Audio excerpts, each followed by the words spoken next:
Good afternoon to all of you. सभी लोगों का करियर आईएएस के ऑनलाइन प्लेटफॉर्म पर स्वागत है। मैं सुदीप कुमार श्रीवास्तव, आपका ecology environment faculty. Friends, ecology environment से संबंधित कुछ इम्पोर्टेंट टॉपिक्स हैं जो 10 अक्टूबर को होने वाले यूपीएससी की परीक्षा में पूछे जा सकते हैं। कल हम लोगों ने कुछ डिस्कस किया था कि यूपीएससी के एग्ज़ाम्स में किस तरह के प्रश्न आ सकते हैं, उसी को हम लोग आज थोड़ा सा समझने का प्रयास करेंगे कि किस प्रकार से यहाँ के क्वेश्चंस आपसे पूछे जा सकते हैं। तो सभी लोगों का बहुत बहुत स्वागत है। जल्दी से आप लोग इस लिंक को शेयर कर दीजिए और जल्दी से क्लास पे जुड़ जाइए। हम लोग बहुत ही इम्पोर्टेंट इकोलॉजी इन्वायरमेंट के क्वेश्चंस पे डिस्कस करने वाले हैं। बहुत ज़्यादा डिस्कस नहीं करेंगे, कुछ इंपॉर्टेंट टॉपिक्स को लेकर के थोड़ा थोड़ा 5 या 10 टॉपिक को हम लोग एक दिन में कवर करेंगे, जिससे कि आपके एक ब्रेन में, माइंड में वो चीज़ें अच्छे से बैठ जाएं और आप एग्ज़ाम में क्वेश्चंस कैसे पूछे जाएंगे उसको आप एनालिसिस कर सकें और उसके अकॉर्डिंग आप अपनी तैयारी कर सकें। तो फ्रेंड्स, हम स्टार्ट करते हैं इकोलॉजी इन्वायरमेंट से संबंधित कुछ इम्पॉर्टेंट टॉपिक्स जो 2020 और 21 से संबंधित हैं। जैसे पहला जो हमारा टॉपिक है WMO report, climate indicators and sustainable development. World meteorological आपका जो ऑर्गेनाइजेशन है, इसने एक रिपोर्ट जारी की है। उस रिपोर्ट में कहा गया है कि क्लाइमेट के कुछ इंडिकेटर्स हैं जो सस्टेनेबल डेवलपमेंट्स के लिए काफ़ी महत्वपूर्ण हैं। तो यूपीएससी के एग्जाम्स में आपसे पहला क्वेश्चन पूछ सकता है कि क्लाइमेट इंडिकेटर्स कौन कौन से हैं।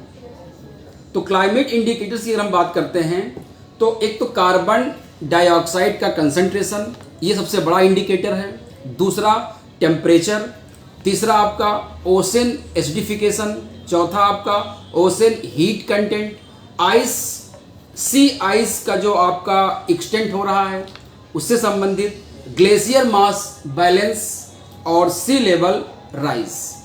ये सारी चीज़ें जो है वो बताया गया है इस रिपोर्ट में कि ये क्लाइमेट के इंडिकेटर्स हैं। तो इनको आप जो 7 इंडिकेटर्स हैं, इनको आपको याद रखना है कि WMO के द्वारा जो क्लाइमेट इंडिकेटर्स बताए गए हैं उनमें से ये कौन कौन से सही हैं या कौन कौन से इसमें शामिल हैं। एक चीज़ आपको ये ध्यान रखनी है। दूसरा कि क्लाइमेट इंडिकेटर और सस्टेनेबल डेवलपमेंट जो रिपोर्ट WMO ने जारी की है उसका थीम क्या है, इस साल का उसका टाइटल क्या है। तो टाइटल का याद रखिएगा, climate indicator and sustainable development demonstrating the interconnection. एक बार मैं फिर से दे रहा हूं आपको, climate indicator and sustainable development demonstrating the interconnection. ये 22 सितंबर 2021 को रिपोर्ट जारी की गई है। अब बात आती है कि इस रिपोर्ट को जारी करने का उनका उद्देश्य क्या है। तो सस्टेनेबल डेवलपमेंट गोल जो 13 हैं उनको किस प्रकार से हम इम्प्लीमेंट करके हमारे जो साइंटिफिक रिसर्च हो रहे हैं और जो हमारा यूनाइटेड नेशन जिस प्रकार से क्लाइमेट को लेकर के अवेयर है, चीज़ों को बेहतर बनाने का प्रयास कर रहा है, उसको लेकर के हम इन इंडिकेटर्स के नॉर्म्स को कैसे और अच्छी तरीके से मिटिगेट कर सकते हैं, जिससे कि हम अपने सस्टेनेबल डेवलपमेंट के गोल्स को सक्सीड कर पाएँ, उसको हम प्राप्त कर सकें। ये चीज़ आपको ध्यान में रखना है। दूसरी चीज़ आपको ध्यान रखनी है कि लगातार जो समुद्र का जो लेवल है वो बढ़ रहा है, तो ये भी एक आपका इंडिकेटर्स के बारे में बताया गया है कि जो सी लेवल है उसके बढ़ने के मेन रीज़न क्या हैं। तो इस रिपोर्ट में बताया गया है कि सी लेवल जो बढ़ रहा है उसका जो मेन रीज़न आपको बताया गया है उसको आपको ध्यान में रखना है। एक तो आपको सस्टेनेबल डेवलपमेंट गोल को हम कैसे अचीव करेंगे इसको समझना है हमको, और साथ ही साथ हम जो WMO के जो क्राइटेरियाज हैं क्लाइमेट इंडिकेटर्स को लेकर के उनको हम कैसे फुलफिल कर सकते हैं, इनको आपको ध्यान में रखना है। ये चीज़ें इंपॉर्टेंट थी तो इसको आपको ध्यान में रखना है। सेकंड, जो दूसरा इंपॉर्टेंट आज का जो हमारा करंट अफेयर का टॉपिक है वो है WHO raises air quality norms. World health organisation ने एयर क्वालिटी के जो नॉर्म्स हैं उनको दोबारा से रिवाइज किया है। तो खास करके जो WMO के जो 2 पर्टिकुलेट मैटर हैं PM 2.5 एनुअल और पर डे, दोनों के अकॉर्डिंग उन्होंने क्या किया है कि अपने नॉर्म्स को चेंज किया है और उस नॉर्म को 2005 के अकॉर्डिंग जो है उसको चेंज किया है। तो डेटा जो आपसे पूछेगा कि WMO ने जो नॉर्म्स जो है उन्होंने रिवाइज किया है वो PM 2.5 का पर डे का कितना है, तो ध्यान रखिएगा कि 24 घंटे में जो इन्होंने एक क्राइटेरिया रखा है वो रखा है 15 माइक्रोग्राम पर क्यूबिक मिलीमीटर। 2005 में ये क्राइटेरिया 25 माइक्रोग्राम पर मीटर क्यूबिक मीटर था। ये डेटा आपको याद रखना है। दूसरा, अगर हम एनुअल की बात करते हैं तो एनुअली जो हमारा था ये 10 माइक्रोग्राम पर मीटर क्यूबिक मीटर में था। ये इसको हमने 2005 की बात कर रहे हैं। आज जो है हमने इसको रखा है क्राइटेरिया, वो रखा गया है 5 माइक्रोग्राम पर क्यूबिक मिलीमीटर। अगर हम भारत के कंटेक्स्ट में बात करते हैं तो भारत में ऐसी कई शहर हैं जहां पर पार्टिकुलेट 2.5 का कंसंट्रेशन नॉर्मल से बहुत ज्यादा है। तो WHO की ये वार्निंग है कि भारत को अपने यहाँ जितने जो सिटीज जहां पर PM 2.5 का कंसंट्रेशन बहुत ज्यादा हो रहा है उसको कैसे वो रिड्यूस करेगा। तो एक डेटा बताया गया है कि भारत के जो एनुअल कुछ ऐसे सिटी हैं जहां पे एनुअल PM 2.5 का जो रेशियो है वो 40 माइक्रोग्राम पर क्यूबिक मिलीमीटर है और 2005 में वो 10 माइक्रोग्राम पर क्यूबिक मिलीमीटर था। यानी कि भारत में पार्टिकुलेट मैटर का जो कंसंट्रेशन है वो इंक्रीज हो रहा है। इस चीज को हमको क्या करना है, कम करना है। इसको कम करने के लिए भारत में एक संस्था है, वो आपसे पूछ सकता है, उसका नाम है NCAP, national clean air programme. तो नेशनल क्लीन एयर प्रोग्राम के बारे में आपसे पूछ सकता है कि ये कब लॉन्च किया गया था। तो नेशनल क्लीन एयर प्रोग्राम आपका जनवरी 2019 में लॉन्च किया गया था ministry of environment, forest and climate change के द्वारा। ये एक इंपॉर्टेंट टॉपिक आपका बन जाता है, यहां से क्वेश्चन पूछ सकता है। दूसरी चीज आपको ध्यान रखना है कि ये जो संस्था है या जो ये प्रोग्राम बनाया गया है इसको ये राइट दिया गया है या इसके ऊपर एक जिम्मेदारी डाली गई है कि भारत में जो पार्टिकुलेट मैटर 2.5 है इसको रिड्यूस करना है, 20 से 30% इसको नॉर्मल से रिड्यूस करना है। ये आपको ध्यान रखना है। और ये भी कहा गया है कि कुछ ऐसे स्टेट हैं जैसे उत्तर प्रदेश में 6 लाख एकड़ में इसका कंसंट्रेशन जो है वो जो आपके बायो डिकम्पोजर्स हैं। एक चीज और आपने सुनी होगी कि भारत के जो दिल्ली NCR से जो सटे हुए राज्य हैं, चाहे वो यूपी हो, चाहे आपका वो हरियाणा हो या थोड़ी दूर पे आप पंजाब हो, यहाँ पर क्या है स्टेबल बर्निंग का इशूज बहुत ज़्यादा है। उस स्टेबल बर्निंग से यानी कि पराली के जलाने से काफ़ी ज़्यादा दिल्ली में पोल्यूशन होता है। तो इसको रोकने के लिए ये जो आपका प्रोग्राम है NCAP, इसने कहा है कि इसको रोकने के लिए हमको एक बायो डिकम्पोजर का काम करना पड़ेगा। तो बायो डिकम्पोजर्स के लिए अलग अलग स्टेट में अलग अलग जो हमारी लैंड्स हैं उनको हमने ये कैटेगराइज किया है कि वहां पर हम क्या करेंगे, जो स्टेबल निकलते हैं इनको हम रिड्यूस करने के लिए इनको हम बायो डिकम्पोजर्स करेंगे। तो अगर हम यूपी की बात कर रहे हैं तो लगभग 6 लाख एकड़ भूमि में हमको बायो डिकम्पोजिंग करनी है। ऐसे अगर हरियाणा की बात करते हैं तो 1 लाख एकड़ में करना है और पंजाब में अगर हम बात करते हैं तो 7,413 एकड़ में हमको इस पराली को यानी कि स्टेबल बर्निंग जो हो रही है इसको रिड्यूस करने के लिए बायो डिकम्पोजिंग का काम करना है। तो ये चीजें आपको ध्यान रखनी है, ये डाटे आपसे पूछे जा सकते हैं। तो ये आपका था दूसरा इंपॉर्टेंट, इसको आप नोट करते जाइएगा। अगर इनके आपको टेक्स्ट हार्ड कॉपी चाहिए तो आप इंस्टीट्यूट से आकर के ले सकते हो या यहाँ से आप या इसको ऑनलाइन माध्यम से संस्था के द्वारा डाल दिया जाएगा, वो आप तक मिल जाएगा। तीसरा जो इंपॉर्टेंट टॉपिक आपका है वो है IPCC report sea level rise in certain. एक हेडिंग आई थी द हिंदू न्यूज में कि intergovernmental panel on climate change ने ये इंश्योर किया है कि जैसे ग्लोबल वार्मिंग बढ़ रही है, क्लाइमेट चेंज में एंथ्रोपोजेनिक एक्टिविटीज के कारण जो चीजें हो रही हैं उससे सी लेवल का बढ़ना निश्चित है। इसके लिए आईपीसीसी ने एक रिपोर्ट जारी की है। उस रिपोर्ट को हमको ध्यान में रखना है कि वो रिपोर्ट कहती क्या है।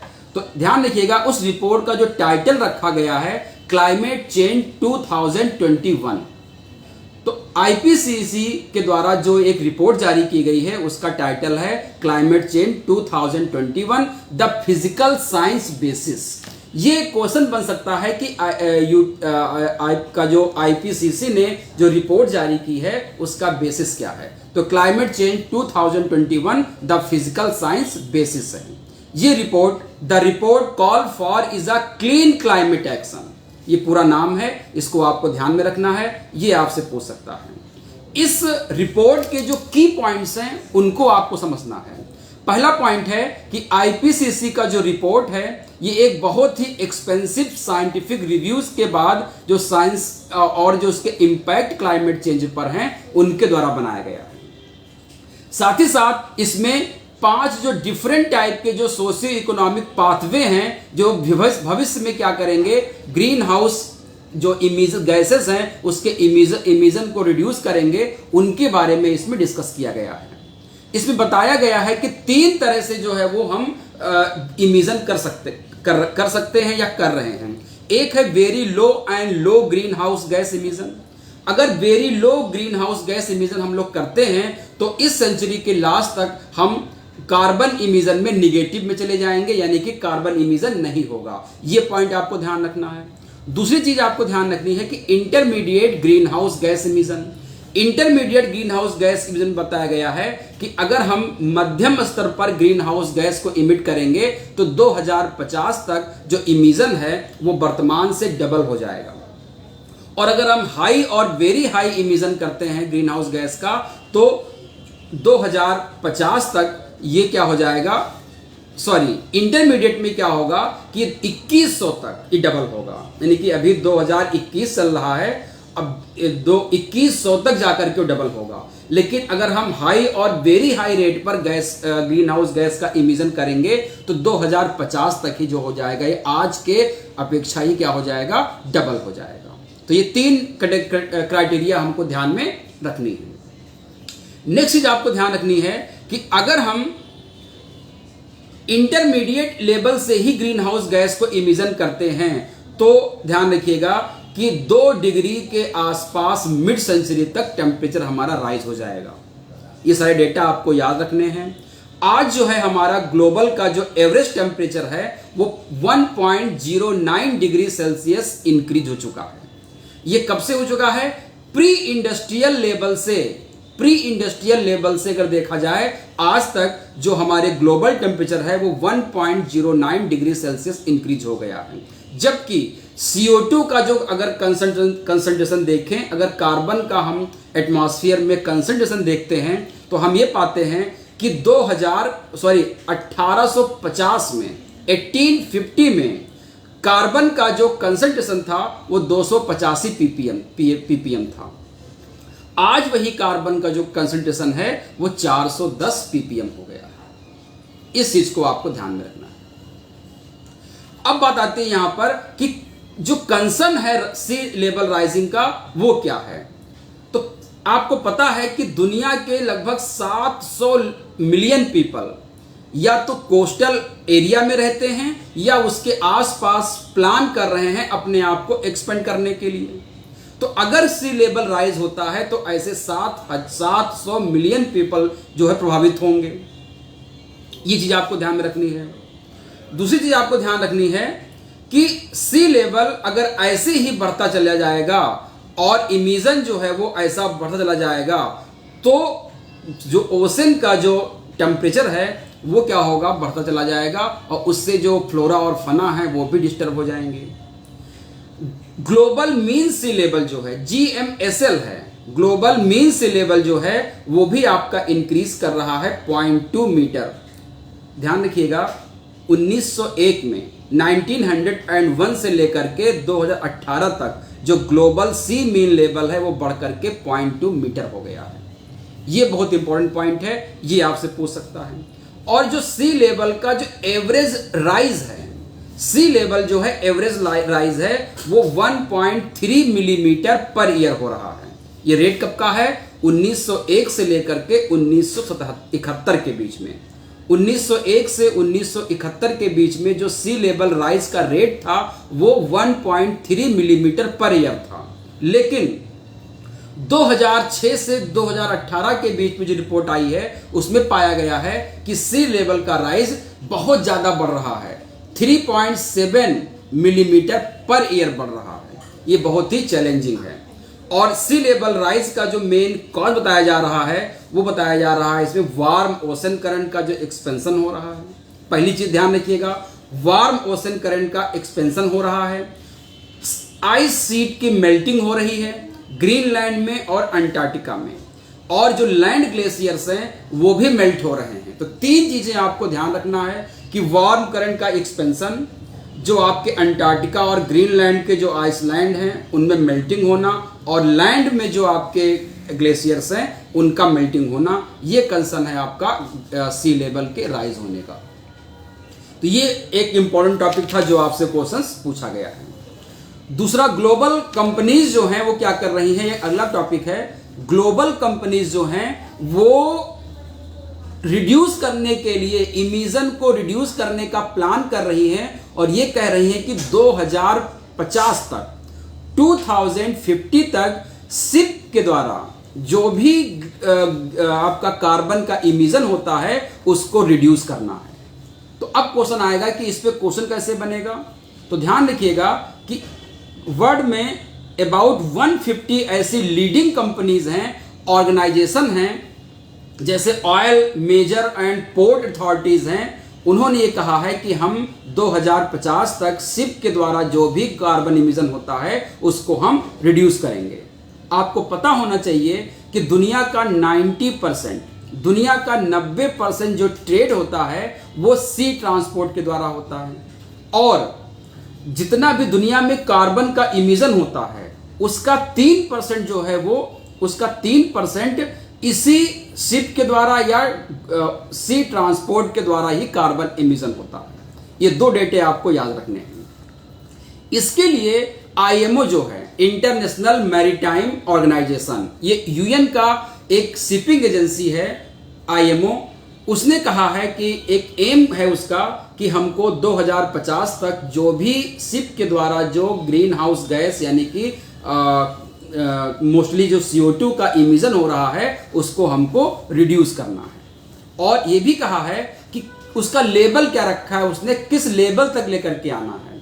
तो उसने ये कहा है कि हमको इसको 2050 तक 2050 तक सी जो पोर्ट हैं या जो सी ट्रेड्स होते हैं, शिप के द्वारा जो भी गैसेस का इमिशन होता है उसको घटा करके हमको 2018 तक 50% कर देना है। ये डेटा आपको याद रखना है कि 2050 तक हमको शिप के द्वारा जो भी गैस का इमिशन होता है उसको 50% घटा लेना है और 2008 के लेवल पर हमको लेकर के आना है। ये चीज इसमें बताई गई है, इसको आपको ध्यान में रखना है। इसके लिए जो है वो इनिशिएटिव उठाए गए हैं, शिपिंग के लिए, चार्टरिंग के लिए, फाइनेंस के लिए, फ्यूल प्रोडक्शन के लिए, पोर्ट कंपनीज और ग्रुप ने आपस में एक स्ट्रॉन्ग मेजर्स क्रिएट किए हैं और उसके द्वारा जो क्लाइमेट चेंज हो रहे हैं, क्लाइमेट गोल्स को उन्होंने क्या किया है, सेटअप किया है। और इसके लिए उन्होंने एक पेरिस एकॉर्ड में, पेरिस एकॉर्ड आपने नाम सुना होगा, पेरिस एकॉर्ड में इन्होंने बात कही थी कि हमको शिप के द्वारा जो भी इमिशन होते हैं उनको हमको रिड्यूस करना है। और पेरिस एकॉर्ड ने एक लिमिट बनाई थी, ध्यान रखिएगा, ये भी एक आपका इंपॉर्टेंट क्वेश्चन बन सकता है। पेरिस एकॉर्ड ने एक लिमिट बनाई थी कि ग्लोबल वार्मिंग को हमको क्या करना है कि कभी भी 2 डिग्री से ऊपर हमको ग्लोबल का टेम्परेचर नहीं होने देना है। ये चीज आपको ध्यान में रखनी है। तो ये एक इंपॉर्टेंट टॉपिक था ग्लोबल कंपनीज के द्वारा, इसको हमको ध्यान में रखना है। नेक्स्ट एक इंपॉर्टेंट टॉपिक है, जैसे हम रोज कहते हैं कि हम आत्मनिर्भर बनने जा रहे हैं, भारत आत्मनिर्भर बन रहा है और यहाँ पर बहुत सारे स्टार्टअप और इनिशिएटिव लिए जा रहे हैं। उसी से संबंधित एक टॉपिक आज का है ARAI, automotive research association of India.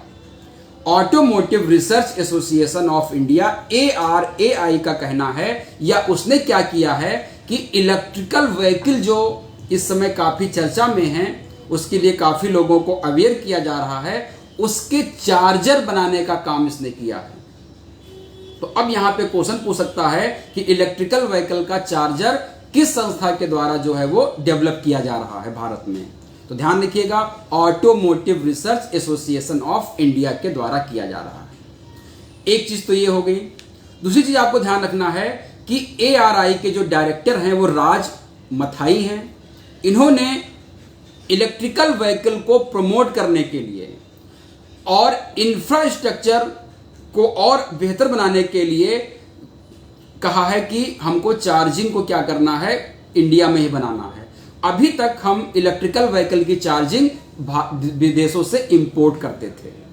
विदेशों से क्या करते थे, हम लोग इसको इंपोर्ट करते थे। वर्तमान में इंडिया में जो भी आपके चार्जर हैं, हम लोग बाहर से इसको हम लोग इंपोर्ट करते हैं। तो इंडिजिनस ARI का ये कहना है कि हमको क्या करना है कि इंडिजिनस जो है वो इलेक्ट्रिकल चार्जर को डेवलप करना है, उस पर हमको फोकस करना है। इससे होगा क्या कि जो चार्जर होंगे ये कॉस्ट इफेक्टिव भी होंगे और इंडिया की जो लोकल इकोनॉमी है उसको बूस्ट करेगा, क्योंकि यहाँ पर जब यहाँ की कंपनी बनाएगी तो वहाँ पर लोगों को रोजगार मिलेगा, लोगों को आर्थिक लाभ होगा और एक तरह से हम आत्मनिर्भर भी बनेंगे। तो इन सब चीज़ों को ध्यान में रखते हुए ARAI ने कहा है कि भारत में इलेक्ट्रिकल चार्जर जो है वो बनाए जाएंगे। इसका नाम जो रखा गया है इलेक्ट्रिक चार्जर का, इसको ध्यान रखिएगा, AC001। AC001 इसका नाम रखा गया है और भारत इलेक्ट्रॉनिक्स के द्वारा इसको डेवलप करने के लिए प्रमोशन किया गया है। चार्जिंग जो होंगे इसमें जो है भारत इलेक्ट्रॉनिक के द्वारा इसका जो है पॉइंट बनाया जाएगा और इसके जो पार्ट्स होंगे इसमें टाइप 1 टाइप 2 पार्ट होगा, CCS होगा और CHAdeMO, ये मैन्युफैक्चर्ड लोकली कंपनी जो होंगी वो इसको बनाएंगी। यानी कि चार्जिंग पॉइंट इसका जो है वो भारत इलेक्ट्रिकल डिजाइन करेगा, बाकी के जो इसके पार्ट है वो लोकल कंपनीज के द्वारा मैन्युफैक्चर द्वारा बनाया जाएगा। अब ध्यान रखिएगा कि ARAI के अतिरिक्त इसको सेटिंग करने के लिए कुछ नए सेंटर जो है वो बनाए गए हैं। जैसे एडवांस ड्राइवर असिस्टेंट सिस्टम बनाया गया है। इसमें व्हीकल और जो सिलेंडर टेस्टिंग सेंटर होते हैं उनके लिए इसमें काम किया जाएगा, तो इसको आपको ध्यान में रखना है। और इसके लिए लगभग 500 करोड़ रुपए का इन्वेस्टमेंट भारत सरकार के द्वारा किया जा रहा है, जो आने वाले 3 से 4 ईयर में जो है इसको सेट किया जाएगा। अगर हम बात करते हैं भारत में जो चार्जर बनेगा उसकी कीमत कितनी होगी, तो इसमें जो एक्सपेंड होगा वो लगभग 50 से 60 हजार रुपये जो है एक चार्जर में आएगा। इस चीज को आपको ध्यान रखना होगा। एक ध्यान रखिएगा कि symposium on international automotive technologies SIAT 2021 ये क्या है, तो एक SIAT 2021 को ऑर्गेनाइज किया गया है ARAI के द्वारा। ये आपसे क्वेश्चन पूछ सकता है कि SIAT 2021 किसने ऑर्गेनाइज किया है, तो यही आपका automotive research association of India ने इसको ऑर्गेनाइज किया है। और इसमें जो एसोसिएशन है वो है SAE इंडिया और SAE इंटरनेशनल US, इन दोनों ने मिल करके इसको किया है। इसका जो मेन थीम है वो है redefining mobility for the future. ये आपसे पूछ सकता है कि SIAT 2021 का थीम क्या है। पहले तो पूछेगा कि SIAT 2021 किसने ऑर्गेनाइज किया है, तो आप बताओगे कि automotive research association of India ने किया है। फिर पूछेगा कि इसका थीम क्या है, तो redefining mobility of the future. Redefining mobility of the future, ये SIAT 2021 का क्या है, थीम है। ये चीज आपको ध्यान में रखनी है। अगला जो हमारा टॉपिक है जो आपसे पूछ सकता है, RMI इंडिया लॉन्च शून्य कैंपेन। RMI इंडिया एक नॉन गवर्नमेंट ऑर्गेनाइजेशन है जो एक शून्य कैंपेन लेकर के आई है। तो आपसे क्वेश्चन पूछा जाएगा कि शून्य कैंपेन किस लिए है, तो शून्य का मतलब यहां पे ध्यान रखिएगा कि हमको करना क्या है कि ऐसा एक कैंपेन जो प्रमोट करता है कि पॉल्यूशन फ्री डिलीवरी व्हीकल, यानी कि पॉल्यूशन फ्री, जीरो पॉल्यूशन, यानी कि जीरो मतलब शून्य होता है, तो जीरो पॉल्यूशन जो है वाले व्हीकल को हमको प्रमोट करने के लिए एक कैंपेन चलाया गया है। भारत में हम लोगों को अवेयर करें, लोगों को जागरूक करें, चाहे वो कंज्यूमर हो या मैन्युफैक्चरर हो, दोनों को अवेयर करना है कि पॉल्यूशन को खत्म करने के लिए या कम करने के लिए हमको कुछ ऐसे व्हीकल्स पर अपनी एक तरह से जो विश्वसनीयता बढ़ानी होगी, एक तरह से उन पर हमको भरोसा दिलाना होगा कि हम पॉल्यूशन को कम कर सकें। तो जीरो यानी कि कह सकते हैं पॉल्यूशन फ्री व्हीकल जो आपके डिलीवर्ड जो व्हीकल्स हैं उनको प्रमोट करने के लिए एक कैंपेन चलाया गया है, उसका नाम है जीरो का शून्य कैंपेन। किसने चलाया है? RMI इंडिया के द्वारा इसको चलाया गया है। जी आपको ध्यान रखना। इनिशियल फेज में लगभग 30 कंपनी जैसी हैं, जैसे Tata motor, Mahindra electric, Ashok Leyland, Zomato, Sun Mobility, lightning logistic, big basket, Blue Dart, Swiggy और हीरो इलेक्ट्रिक, ये जो हैं सबने मिल करके हमारे जो नीति आयोग के जो CEO हैं अमिताभ कांत, उनसे मिल करके इस पहल पर अपने इनिशिएटिव लेने के लिए इन लोगों ने एक कदम बढ़ाया है कि भारत में पॉल्यूशन फ्री डिलीवर्ड व्हीकल्स पर ज़्यादा फोकस किया जाए। इसके लिए कंज्यूमर्स को और इंडस्ट्री दोनों को जो है वो अवेयर किया जाए। इस चीज़ को आपको ध्यान रखना होगा। अगर हम अर्बन फ्राइट व्हीकल की बात करते हैं तो अर्बन फ्राइट व्हीकल अकाउंट जो इंडिया में है, लगभग 10% जो है इंडिया के फ्राइट रिलेटेड कार्बन इमिशन वाले हैं। ये जो इमिशन करते हैं वो 114% तक बढ़ जाएंगे 2030 तक। अगर इसी व्हीकल्स को हम लोग यूज करते रहेंगे तो 2030 तक ये 114% तक कार्बन इमिशन बढ़ा देंगे। जबकि जो इलेक्ट्रिकल व्हीकल हैं वो इस प्रकार के इमिशन को नहीं करते हैं। तो इस चीज को ये क्या करते हैं, ये एयर की जो क्वालिटी है, एयर की क्वालिटी को क्या करते हैं, इंप्रूव करते हैं। और ये क्या करते हैं, 15 से 40% लेस CO2 इमिट करते हैं जो मैन्युफैक्चरर होते हैं। यानी कि एक फैक्ट्री में अगर डीजल और पेट्रोल के व्हीकल्स बन रहे हैं और एक तरफ अगर आपके इलेक्ट्रिकल व्हीकल बन रहे हैं, तो इलेक्ट्रिकल व्हीकल जो मैन्युफैक्चरर हैं उनकी फैक्ट्री से नॉर्मल जो फैक्ट्री है जहां पर डीजल पेट्रोल के इंजन बनते हैं उनकी तुलना में 15 से 40% तक कार्बन इमिशन फैक्ट्री में भी कम होता है। तो दो फायदे हैं, एक तो व्हीकल से इमिशन नहीं होगा और दूसरा क्या होगा कि जो ये मैन्युफैक्चर कंपनीज हैं उनके सेंटर से भी इमिशन नहीं होगा। इस तरह से हम क्या कर सकते हैं कि कार्बन इमिशन को हम लोग कम कर सकते हैं। इस चीज को आपको ध्यान में रखना है। एक और बहुत इंपॉर्टेंट जो करंट अफेयर की न्यूज है जो आपको जाननी चाहिए, एग्जाम में पूछ सकता है, वो ये है कि 2 नए भारत के जो बीच हैं उनको इंटरनेशनल ब्लू फ्लैग सर्टिफिकेट दिया गया है।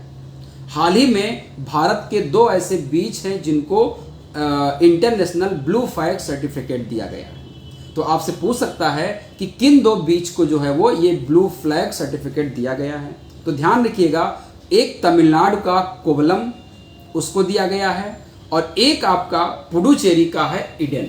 ये 2 ऐसे बीच हैं जिनको ब्लू फ्लैग सर्टिफिकेट दिया गया है, इंटरनेशनल ब्लू फ्लैग। इन 2 बीच को ब्लू फ्लैग इंटरनेशनल सर्टिफिकेट देने के साथ ही भारत के पास अब 10 ऐसे बीच हैं जो इंटरनेशनल ब्लू फ्लैग से सर्टिफाइड हैं। 10 हैं। उनके नाम अगर आप याद रखेंगे तो शिवराजपुर गुजरात का, गोहला दीव का, कासरकोट एंड पुडुचेरी कर्नाटका का, कप्पड़ केरला का, रुषिकोंडा आंध्र प्रदेश का, गोल्डन उड़ीसा का, राधानगर अंडमान निकोबार का, ये सभी जो है वो 2021 में ही अवॉर्डेड हैं, यानी कि सब मिलाकर के वर्तमान में 10 ऐसे बीच इंडिया में हो गए हैं जो इंटरनेशनल ब्लू फ्लैग सर्टिफिकेट से इनको नवाजा गया है। अब बात आती है कि ये जो ब्लू फ्लैग इंटरनेशनल सर्टिफिकेट देता कौन है, तो ध्यान रखिएगा, एक इंटरनेशनल लेवल पर नॉन गवर्नमेंटल और नॉन प्रॉफिट ऑर्गेनाइजेशन है, नॉन गवर्नमेंटल और नॉन प्रॉफिट ऑर्गेनाइजेशन है, उसका नाम है FEE, foundation of environmental education. Foundation of environmental education है, ये क्या करती है, ये नॉन गवर्नमेंटल और नॉन प्रॉफिटेबल ऑर्गेनाइजेशन है जो इंटरनेशनल ब्लू फ्लैग सर्टिफिकेट देती है। अब किन बीच को या किन लोगों को या किस संस्था जो देती है इसको, उसका देने का बेसिस क्या है, क्राइटेरिया क्या है, ये सर्टिफिकेट कब दिया जाएगा, तो ये सर्टिफिकेट तब दिया जाएगा जब कोई भी संस्था या कोई भी सीरीज जो होगी वो इन्वायरमेंटल, एजुकेशनल, एसेसिबिलिटी और सेफ्टी क्राइटेरिया को उसका चेक किया जाता है। अगर वो इन्वायरमेंटली सही है, एजुकेशनली सही है, एसेसिबिलिटी उसमें है और सेफ्टी के मेजर्स भी उसमें काफ़ी कंसल्ट किए गए हैं, तो उनको ये चीज़ें दिया जाता है। तो कुल 33 क्राइटेरिया ऐसे हैं जिनको चेक करने के बाद ये सर्टिफिकेट उनको दिया जाता है। 33 हैं, इनको आपको ध्यान में रखना होगा, तो ये भी आपके लिए इंपॉर्टेंट है। अगला जो इंपॉर्टेंट टॉपिक आपका है, जो जिस पे क्वेश्चन पूछ सकता है, वो है जल शक्ति मिनिस्ट्री ने क्या किया है, स्वच्छ सर्वेक्षण ग्रामीण 2021 को लॉन्च किया है। जल शक्ति मिनिस्ट्री लॉन्च स्वच्छ सर्वेक्षण ग्रामीण 2021। तो ध्यान रखिएगा, पूछ सकता है कि स्वच्छ सर्वेक्षण ग्रामीण 2021 किसने लॉन्च किया है, तो ध्यान रखिएगा कि मिनिस्टर ऑफ स्टेट जल शक्ति मिनिस्ट्री श्री प्रहलाद सिंह पटेल ने स्वच्छ सर्वेक्षण ग्रामीण 2021 को लॉन्च किया है। ये जो है, ये स्वच्छ भारत जो हमारा मिशन है, दो हमारे भारत मिशन है, एक ग्रामीण एक अर्बन, तो स्वच्छ भारत मिशन ग्रामीण फेज 2 के अंडर में इसको लॉन्च किया गया है। तो अगर पूछा जाए कि ये जो है वो लॉन्च किया गया है department of drinking water and sanitation, ये ध्यान रखिएगा कि स्वच्छ सर्वेक्षण ग्रामीण 2021 किसके द्वारा इसको ऑर्गेनाइज्ड किया, लॉन्च किया गया है और ऑर्गेनाइज किया गया है, तो department of drinking water and sanitisation. कब किया गया है, तो 9 सितंबर को इसको लॉन्च किया गया है। दूसरी आप ध्यान रखिएगा कि इसका मेन एम क्या है, तो स्वच्छ सर्वेक्षण ग्रामीण 21 का एम ये है कि ODF मतलब ओपन डिफिकेशन फ्री, यानी कि खुले में शौच को एकदम से खत्म करने का जो हमारा प्रण है उसको और प्रमोट करना है, उसको सपोर्ट करना है और उसको एक्सीलरेट करना है। यानी कि इंडिया का कोई भी ऐसा व्यक्ति न हो जो खुले में शौच जाता हो, सबके लिए जो है वो शौचालय की व्यवस्था करनी होगी। और ODF open defecation free programme जो भारत का है उसको इसके अंतर्गत हमको और बेहतर तरीके से सपोर्ट करना है और उसको एक्सीलरेट करना है, ये चीज़ आपको ध्यान रखना है। ODF डिक्लेरेशन जो है एक भारत के लिए एक जो है वो सबसे बड़ा चैलेंज भी है और उसको अचीव करने के लिए भारत लगातार प्रयास कर रहा है। हमारे गांव में 2014 से लेकर के 2019 तक वो ODF डिक्लेरेशन हुआ था, यानी कि इसको पूरे हर देश के गांव में ODF को किया जाएगा। हर गांव को खुले में शौच जो है उसको समाप्त करने के लिए 2014 से 2019 के बीच में ये कार्यक्रम चलाया गया था। स्वच्छ भारत का जो है वो एक ट्रिगर है कि हमको पूरे भारत को स्वच्छ बनाना है, उसके लिए ये जल जीवन मिशन और को भी इसमें जो है वो शामिल किया गया था। SSG 2021 मोबाइल ऐप, इस यानी कि हमारा जो भारत मिशन ग्रामीण फेज 2 है इसके अंतर्गत एक मोबाइल ऐप बनाया गया है जिसका नाम है SSG 2021 मोबाइल ऐप। ये भारत के कई लोकल जो है इंडियन लैंग्वेज में इसको बनाया गया है। ये हेल्प करेगा जितने भी हमारे सिटीजन हैं, जो सर्वे होते हैं उनको मॉनिटरिंग करेगा, फ्रिक्वेंटली फील्ड विजिट कर सकते हैं, और इस प्रकार के जो भी कैंपेन चलाए जाएंगे, इस प्रकार के जो भी सरकार के द्वारा जो गतिविधियां की जाएंगी वो हर तक आसानी से पहुंच सके, इससे कि लोग जल्दी जल्दी अवेयर हो सकें। इस चीज को आपको ध्यान रखना, ये आपके लिए इंपॉर्टेंट है। एक और इंपॉर्टेंट टॉपिक हम लोग बात करेंगे यहां पर कि world's largest plant to suck CO2 from air start in Iceland. दुनिया का सबसे बड़ा प्लांट लगाया गया है आइसलैंड में, जो कार्बन डाइऑक्साइड को हवा से क्या करेगा, वो सक कर लेगा। यानी कि हवा में जो भी CO2 होगा वो क्या करेगा, वो एक CO2 को सक करने के लिए दुनिया का सबसे बड़ा प्लांट कहां पे लगाया गया है, तो आइसलैंड में लगाया जा रहा है। ये एक इंपॉर्टेंट टॉपिक है, आपको ध्यान रखना है। दूसरी चीज आपको ध्यान रखनी है कि इसका नाम क्या रखा गया है।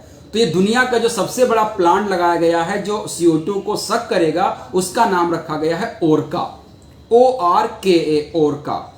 ओरका शब्द जो है वो इस आइसलैंडिक वर्ड है जिसका मतलब होता है एनर्जी, ऊर्जा, उससे लिया गया है।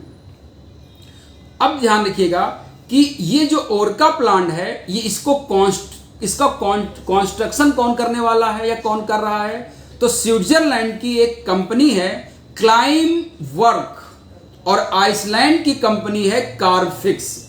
ये दोनों मिल करके जो है वो इसको इस्टेब्लिश कर रही हैं। ये आपको ध्यान रखना है। और अगर ये प्लांट ऑपरेट होने लगा अपनी फुल कैपेसिटी के साथ, तो 4000 टन कार्बन डाइऑक्साइड को ये एवरी ईयर हवा से सक करेगा। ध्यान रखिएगा, 4000 टन जो है वो पर ईयर जो है एयर से CO2 को ये सक करेगा। और ये जो 4000 टन का जो एक डेटा बताया गया है US इन्वायरमेंटल प्रोटेक्शन एजेंसी के द्वारा, उसने कहा है कि हर साल लगभग 870 कार मिल करके इतने CO2 को इमिट करती हैं, 4000 टन CO2 को। तो 870 कार के द्वारा निकाले गए CO2 को ये जो प्लांट है वो सक कर लेगा।